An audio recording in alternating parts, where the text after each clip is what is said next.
I stared at the email on my phone, reading it for the third time, hoping the words would somehow rearrange themselves into something less devastating. Emily, please come to my office immediately. We need to discuss your sister's thesis and some concerning similarities to your work. Dr. Harrison. My hands trembled as I stood outside his office door. 25 years old, top of my graduate program, and I was about to walk into what felt like an academic execution. I knocked twice, heard his gruff voice tell me to enter, and stepped inside. Dr. Harrison sat behind his massive oak desk, his reading glasses perched on his nose, surrounded by stacks of papers. But it was the other person in the room who made my stomach drop. Jason, my boyfriend of 2 years, stood near the window, his arms crossed, refusing to meet my eyes. His jaw was tight, his whole body radiating tension. Emily, sit down, Dr. Harrison said, his voice careful and measured. I lowered myself into the chair across from him, my heart hammering against my ribs. Dr. Harrison placed two documents side by side on the desk. I recognized them immediately. One was my thesis draft, the culmination of 18 months of research on cognitive behavioral patterns in academic environments. The other was Linda's submission for her own graduate program across town. Can you explain this? Dr. Harrison asked, his tone neutral but his eyes sharp. I leaned forward, scanning the pages. Entire paragraphs were identical. My research methodology, my analysis, even my conclusion, all copied nearly word for word into Linda's paper. I don't understand, I said, my voice coming out smaller than I intended. That's my work. Linda plagiarized me. That's not what Linda is claiming, Dr. Harrison said slowly. She says you had access to her research and copied from her drafts. The accusation hit me like a physical blow. What? That's insane. I've been working on this for over a year.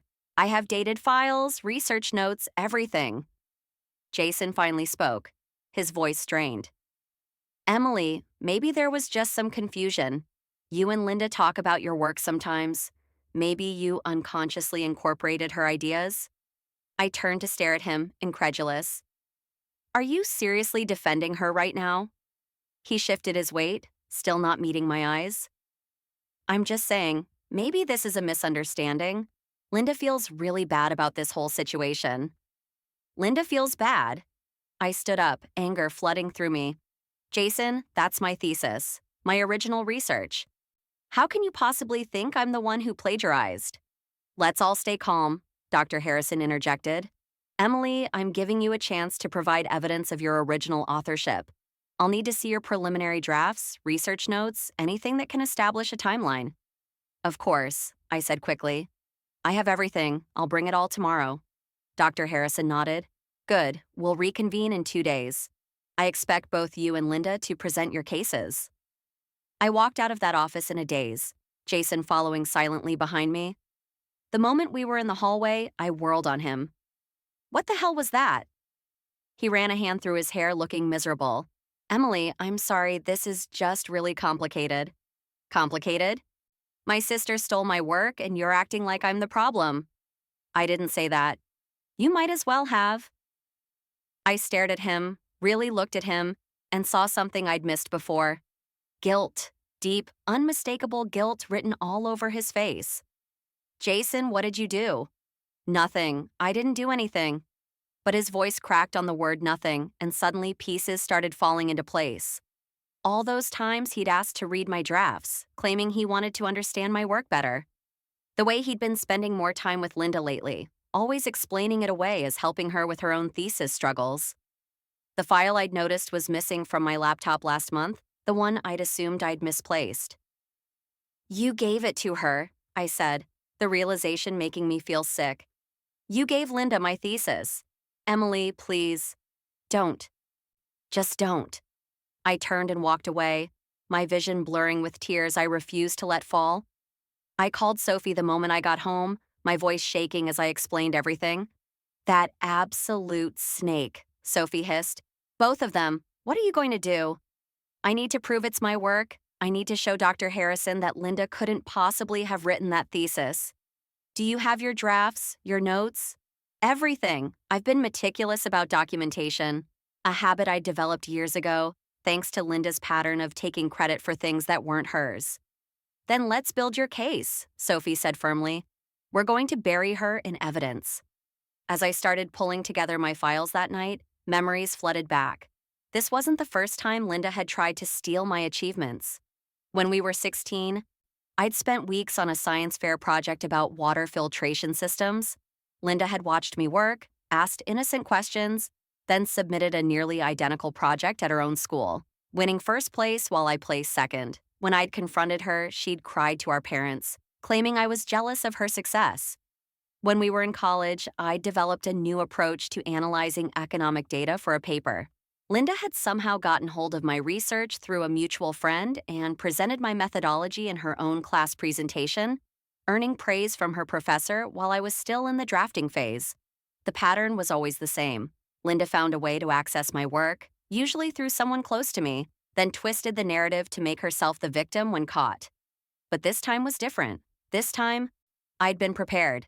Ever since Sophie had helped me set up a comprehensive file management system, I'd been saving everything with timestamps, keeping backup copies, documenting every stage of my research process. I'd learned to protect my work because I knew Linda would eventually try this again. I just never thought she'd use Jason to do it. The next day, I arrived at Dr. Harrison's office an hour early with a flash drive containing everything. My preliminary research notes from 18 months ago, my first draft from a year ago, my revised drafts showing the evolution of my thesis, and email chains with Dr. Harrison himself discussing my research direction. But I didn't stop there. I also brought email records showing the dates I'd sent drafts to Jason, asking for his feedback. And I brought something else. Something I'd discovered while combing through my laptop's file history the night before. The metadata showing exactly when my thesis file had been copied to an external drive. 1 month ago, while Jason had been at my apartment, supposedly working on his own paper. Linda arrived exactly on time, dressed in a crisp blazer, her expression carefully composed into wounded innocence. She faltered slightly when she saw me already seated, my evidence neatly organized on Dr. Harrison's desk. Jason wasn't with her. I wondered if he'd been too ashamed to show his face. Ladies, Dr. Harrison began, settling into his chair. Let's resolve this matter professionally. Emily, you requested this meeting. Present your case. I took a deep breath and began. Dr. Harrison, I've been working on this thesis for 18 months. I can provide documented evidence of every stage of development from my initial research proposal to my final draft. I walked him through everything. The emails from over a year ago, where I'd first pitched the research direction, the dated drafts showing how my arguments had evolved, the references I'd compiled months before Linda had even chosen her thesis topic. Linda's face grew paler with each piece of evidence I presented. Furthermore, I continued, my voice steady despite my racing heart, I can prove exactly how Linda obtained my work. I pulled up the file metadata on Dr. Harrison's computer. This shows that my thesis file was copied to an external drive on November 3rd. That was a Friday night when my boyfriend Jason was at my apartment. The same Jason who has been in contact with Linda regularly, supposedly helping her with her own thesis work. That doesn't prove anything, Linda interrupted, her voice sharp. Maybe you copied my work that night. Except I have email records of me sending this exact draft to Dr. Harrison for review 2 weeks before that date, I said calmly. Would you like to see them? Dr. Harrison was already pulling up his own email records. Emily's correct. She sent me this draft on October 20th for preliminary feedback. Linda's composure cracked. This is ridiculous. You're just better at hiding your tracks, Emily. You've always been manipulative like this. Manipulative? The word almost made me laugh. Linda, you've been stealing my work since we were teenagers. Remember the science fair? Remember my economics paper in college? This is what you do. You wait until I've done the hard work, then you swoop in and take credit. That's not what happened. Then explain to Dr. Harrison how you managed to use the exact same research sources I cited, in the exact same order, with the exact same annotations, when I compiled that bibliography 6 months before you even started your thesis. Linda opened her mouth, closed it, then opened it again. No words came out. Dr. Harrison removed his glasses and cleaned them slowly, a gesture I'd learned meant he was deeply disappointed. Linda, I'm going to ask you directly. Did you write this thesis yourself? I had help. Jason helped me. Help is one thing. Submitting someone else's work as your own is academic fraud. But Emily always gets everything. Linda's voice rose, years of resentment pouring out. She's always been the smart one, the accomplished one. I just wanted to prove I could be just as good. By stealing my work? I stared at her, all the anger I'd been suppressing rising to the surface. Linda, if you'd spent half the energy you put into sabotaging me on actually doing your own work, you'd be brilliant. But instead, you've spent our entire lives trying to tear me down to build yourself up. That's not fair. What's not fair is me spending 18 months on research only to be accused of plagiarism because you decided to take a shortcut. What's not fair is you manipulating my boyfriend into betraying me. What's not fair is standing here having to defend my own work because you couldn't be bothered to do yours. Linda's eyes filled with tears, but they looked more like frustrated anger than genuine remorse. You don't know what it's like, always being compared to you. Always coming up short. So you thought the solution was to become me? I shook my head. That's pathetic, Linda. Dr. Harrison held up his hand. That's enough. Linda, based on the evidence presented, I have no choice but to report this to your university's Academic Integrity Board. The decision on your academic standing will be theirs. But there is no but. You submitted work that clearly wasn't yours. Emily has provided irrefutable documentation of her original authorship. Unless you can provide similar evidence that this was your independent work, which I suspect you cannot, then we're done here. Linda stood abruptly, her chair scraping against the floor. This isn't over, Emily. Yes, it is, I said quietly. I'm done letting you steal from me. I'm done making excuses for you. And I'm done pretending we're sisters when all you've ever been is a competitor who fights dirty. She left without another word, slamming the door behind her. Dr. Harrison looked at me over his glasses. Are you all right, Emily? I will be. I started gathering my evidence. Thank you for giving me the chance to prove myself. You shouldn't have had to prove yourself. Your work has always been exceptional. He paused. For what it's worth, I'm sorry about your boyfriend's involvement. That's a separate betrayal entirely. Yeah, I swallowed hard. It is. The confrontation with Jason came 2 days later. He showed up at my apartment, looking haggard and guilty. Can we talk? He asked. I let him in, but didn't offer him a seat. What do you want, Jason? I'm so sorry, Em. I never meant for things to go this far. How far did you mean for them to go? Just stealing my thesis was okay, but getting caught was the problem? He flinched. It wasn't like that. Linda came to me desperate. She was failing her program, and she begged me to help her. She said she just needed some ideas, some direction. And you decided the best way to help was to give her my entire thesis? She said she'd just use it as a reference, as inspiration. I didn't know she was going to submit it as her own work. I laughed bitterly. You didn't know? Jason, you've known Linda for 2 years. You've heard me talk about what she's like. Did you really think she'd use my work ethically? He had no answer for that. You chose her over me, I said, the realization settling over me like a cold blanket.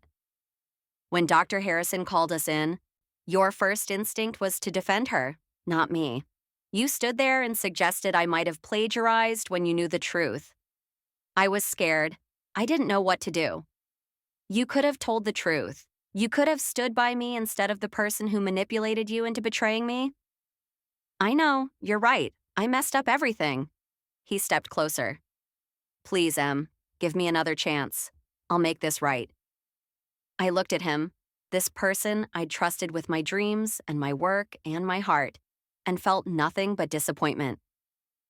How would you make it right, Jason? Linda's academic career is probably over. My reputation was almost destroyed. And I can't ever trust you again. We can rebuild trust. No, we can't. Because every time I look at you, I'll remember that when it mattered, you chose to protect your own interests and Linda's instead of doing the right thing. I'll remember that you were willing to let me take the fall for your betrayal. Emily, I want you to leave. We're done. His face crumpled. Please don't do this. You did this, you made your choice. Now I'm making mine. He left, and I locked the door behind him. leaning against it as the weight of everything finally hit me. I'd lost my boyfriend and exposed my sister's fraud all in the same week. It should have felt devastating. Instead, it felt like freedom.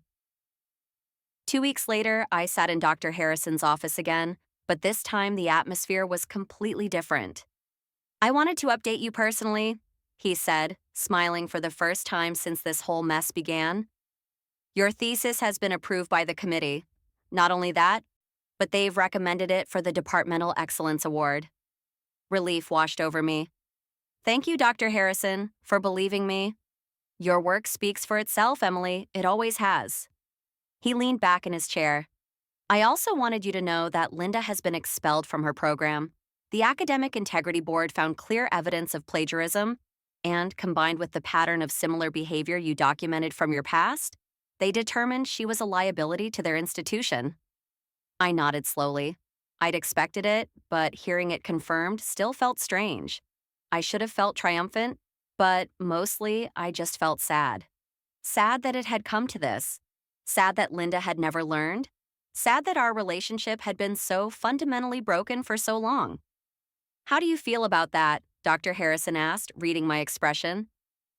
"Honestly, I feel like it was inevitable. Linda's been taking shortcuts her whole life. Eventually, she was going to get caught." "And your boyfriend?" "Ex-boyfriend," I corrected. "And good riddance. I deserve better than someone who'd sell me out for convenience." "Yes, you do." I left his office with my head held high, walking across campus in the spring sunshine. My phone buzzed with a text from Sophie. "Heard you got the Excellence Award nomination? Celebratory dinner tonight? My treat." I smiled and typed back a quick yes. As I walked, I thought about everything that had happened. Linda had tried to take my work, just like she'd always done. But this time, I'd been prepared. This time, I documented everything, built my case carefully, and refused to be the victim of her manipulation. And this time, the truth had won. My phone buzzed again. Another text, this one from an unknown number. I opened it and felt my stomach tighten. "You ruined my life. I hope you're happy. Linda." I stared at the message for a long moment, then typed my response. "You ruined your own life the moment you decided stealing was easier than earning. I'm just the person who stopped letting you get away with it." I blocked the number and kept walking. That evening, Sophie and I sat at our favorite restaurant, celebrating with overpriced wine and excellent pasta. "I'm proud of you," Sophie said, raising her glass. "You could have let them intimidate you into backing down. Instead, you fought back with facts and won." "I had good training," I said, clinking my glass against hers. "You're the one who taught me to document everything." "I taught you the system. You're the one who had the strength to use it." She took a sip of wine. "So what now? You're about to graduate top of your class with an excellence award. The world is yours. Now I focus on my own path. No more looking over my shoulder wondering what Linda's going to try next. No more wasting energy on people who don't value me." "That sounds healthy." "It feels healthy," I smiled. "For the first time in years, I feel like I can breathe, like I don't have to protect myself from my own family anymore." Sophie reached across the table and squeezed my hand. "You deserved better than what they gave you, both Linda and Jason." "I know, and now I'm going to give myself better." We finished our dinner, made plans for my graduation party, and talked about the job offers I'd been receiving from research institutions. My future spread out before me, full of possibility and promise. As I walked home that night, I thought about the girl I'd been just a few weeks ago. The one who'd trusted too easily, who'd given her sister chance after chance, who'd let her boyfriend have access to her most important work. That girl had learned a hard lesson about the difference between family loyalty and self-respect. But she'd also learned that truth, backed by evidence and courage, was stronger than any amount of manipulation. Linda had always thought she could take shortcuts to success, using other people's work to boost herself up. She'd gotten away with it for years because I'd been too focused on my own achievements to fight back properly. Not anymore. I pulled out my phone and looked at my thesis file one last time before bed. 18 months of work, countless hours of research, my original ideas and analysis, now officially recognized as excellent by the people who mattered. Linda had tried to steal my spotlight, just like she'd always done. But this time, I'd kept it. Because I'd learned the most important lesson of all. People who scheme and manipulate always think they're smarter than everyone else. They think they can use others without consequences, take credit without earning it, and cry victim when they're caught. But they forget one critical thing. The people they're trying to fool aren't stupid. And eventually, the truth catches up with everyone. I'd spent my whole life being the responsible one, the one who worked hard and played by the rules while Linda cut corners and stole credit. I thought that made me weak, made me easy to take advantage of. Turns out, it just made me prepared. And when the moment came to prove myself, I had everything I needed: my work, my ethics, and my evidence. Linda could have the drama, the tears, the victim narrative. I'd take the truth, the degree, and the future I'd earned. And this time, nobody was taking that away from me.